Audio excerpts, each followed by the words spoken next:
Hi guys, mobile data din ba ang gamit nyo sa paggamit ng internet? So, para sa inyo ang tutorial na to, para makatipid ka sa paggamit ng mobile data tuwing ginagamit mo to.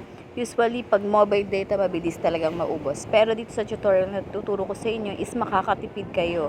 Kapag nagpunta ka dito sa settings mo, hanapin mo yung SIM card and data mo. Hanapin mo guys yung data usage. So, yung iba kasi data saving ang nakalagay. So, kapag nandyan ka na, hanapin mo lang guys kung ano yung nakalagay sa inyo. Sa akin guys is data saving yung nakalagay. Naka-off yan. So, kailangan mo lang yan i-on.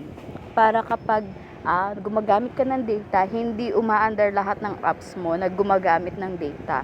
Usually, mapipili niya kung ano yung dapat ilagay or paano paandarin yung mga data use mo kapag gamit mo ang iyong cellphone. Tulad na nito guys, i-turn on mo yung madalas mong ginagamit tulad ng Facebook, Messenger, YouTube, TikTok. I-on mo yan para kapag gumagamit ka ng mobile data at nagpunta ka dun sa app na yon, hindi siya madaling maubos. No? Alam niyo yun, yung hindi siya madaling maubos yung paggamit mo. Usually paggamit mo yon. Ayan, i-turn on nyo lang. So, makikita mo naman yan dyan kung ano yung mga apps na gamit mo. I-turn on mo rin yung mga gusto mo na makabawas dun sa data usage mo. And then, kapag nandyan ka guys, meron pang isang paraan para makatipid ka sa inyong data sa inyong data dito sa cellphone nyo. Usually guys, ito ang madalas ginagamit ng iba. Facebook Lite. Yung mga maliliit na application tulad ng Facebook Lite, Messenger Lite, TikTok Lite. Iyan yung mga gagamitin mo kapag ikaw is nakadata kasi mahina yung pagbabawas ng data nyo kapag iyan yung mga apps na gamit nyo. At meron pa isa, pag pumunta ka dito sa Facebook mo guys, i-turn on nyo lang yung Facebook mo. Then punta ka lang doon sa tatlong guhit, hanapin mo yung settings and privacy. I-click mo lang yung settings. So, hindi ko makita yung settings ko. Pag nakita niyo yung settings nyo, i-click mo lang yan. And then, hanapin mo guys yung media. So, dyan sa media guys, i-turn on nyo lang.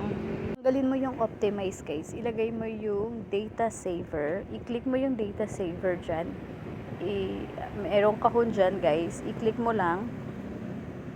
And then, dun sa wifi naman natin, dito naman sa autoplay, never yung ilagay mo. Para kapag nag-scroll ka dito sa malaking Facebook guys, hindi aandar yung mga video ng kusa or hindi nag-autoplay. Kasi kapag nag-autoplay yan, dyan talaga malakas ang pagbabawas ng data mo.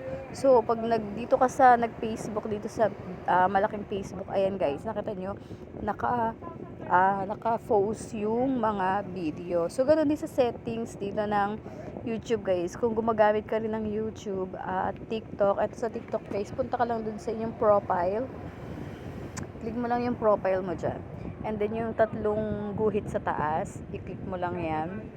And then punta ka sa settings and privacy.